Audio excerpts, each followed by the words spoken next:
జనం బాట ద్వారా, జాగృతి జనం బాట ద్వారా మేము ప్రజలు ఏం చెప్తున్నారో వినదలుచుకున్నాం. జిల్లాలలో ఉన్నటువంటి మేధావులు ఏం చెప్తున్నారో వినదలుచుకున్నాం.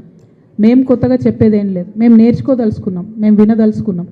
ప్రజలు ప్రస్తుతం ఎదుర్కొంటున్నటువంటి పరిస్థితి ఏంటి, తెలంగాణ వస్తే ఏం జరుగుతుంది అనుకున్నారు, ఇంకా జరగాల్సిన దాంట్లో ఏం మిగిలి ఉంది, ఇటువంటి అంశాలన్నీ కూడా ప్రజల దగ్గర తెలుసుకోవాలనుకుంటున్నాం. ఎస్, సామాజిక తెలంగాణ కోసం కట్టుబడి ఉన్నాం, ప్రతి ఒక్కరికి సమాన అవకాశాల కోసం కట్టుబడి ఉన్నాం, వాటి కోసమే ప్రయత్నం చేస్తాం. కేసీఆర్ గారికి బీఆర్ఎస్ జాగృతి రెండు కళ్ళుగా ఉంటామని నేను చెప్పాను, అట్లానే ప్రయత్నం చేసినాం, అట్లానే పని చేసినాం.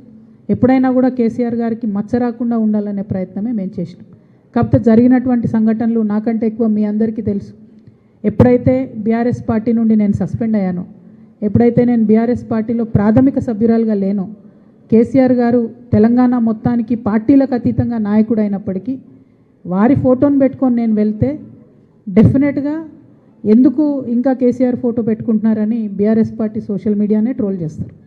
ఇప్పుడు పెట్టుకోకపోతే పెట్టుకుంటలేరని ట్రోల్ చేస్తారు. కానీ నైతికంగా ఒక వ్యక్తిగా దారులు వేరైనప్పుడు ధైర్యం ఉండాలి. ఖచ్చితంగా నేను అనుకున్నది ప్రజల దగ్గరికి వెళ్తాను, వారితో మాట్లాడతాను, ప్రజల మద్దతు కూడగడతాము. మీరు అన్నట్టుగా రాజకీయంగా స్పేస్ ఉందా లేదా, రాజకీయ పార్టీ పెట్టాలన్నా వద్దా ఇప్పుడు నాకు తెలియదు. నేనే వెళ్తున్నా ప్రజల దగ్గరికి. ఈ 4 నెలల తర్వాత ఖచ్చితంగా వారు ఏం చెప్తారో విందాం, ఏమంటారో విందాం. తెలంగాణలో స్పేస్ ఉందో లేదో నాకు తెలియదు.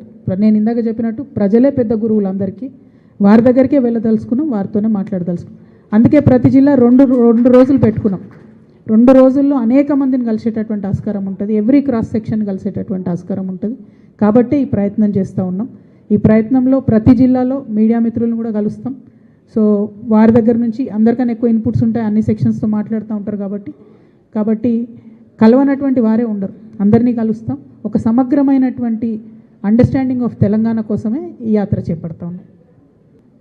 100% పోరాటాన్ని విడిచిపెట్టలేం కదా.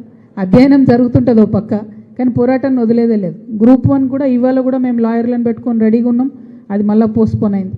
ఇప్పుడు బీసీల రిజర్వేషన్ అంశం అట్లానే ఉన్నది, బనకచెర్ల అంశం అట్లనే ఉన్నది, 9 మన మండలాల అంశాలు అట్లనే ఉన్నాయి, 5 ముంపు గ్రామాల అంశాలు అట్లనే ఉన్నాయి. ఇట్లా అనేకమైన విషయాలు పెండింగ్లో ఉన్నాయి. పెండింగ్లో ఉన్న అంశాల కోసం పోరాటాలు కొనసాగిస్తూనే ఉంటాం, కానీ అధ్యయనం కూడా కొనసాగిస్తూ ఉంటాం. It is largely a listening tour for Jagruti, and జాగృతిని స్ట్రాంగ్ చేసుకుంటాం. ఇదివరకు మాకు ప్రతి గ్రామంలో శాఖ ఉండే, వేలాది మంది కార్యకర్తలు ఉండే.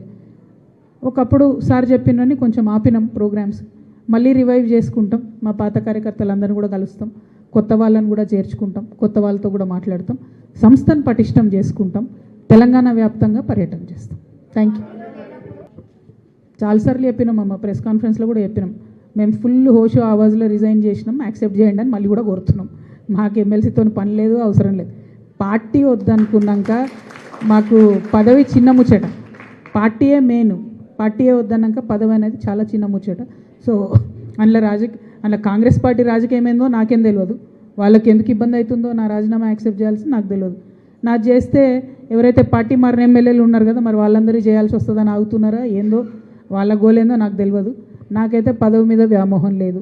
పార్టీయే స్ట్రెంగ్త్ అనుకున్నా, పార్టీయే నన్ను వద్దనుకున్నప్పుడు పదవులతో నాకు సంబంధం లేదు. Thank you.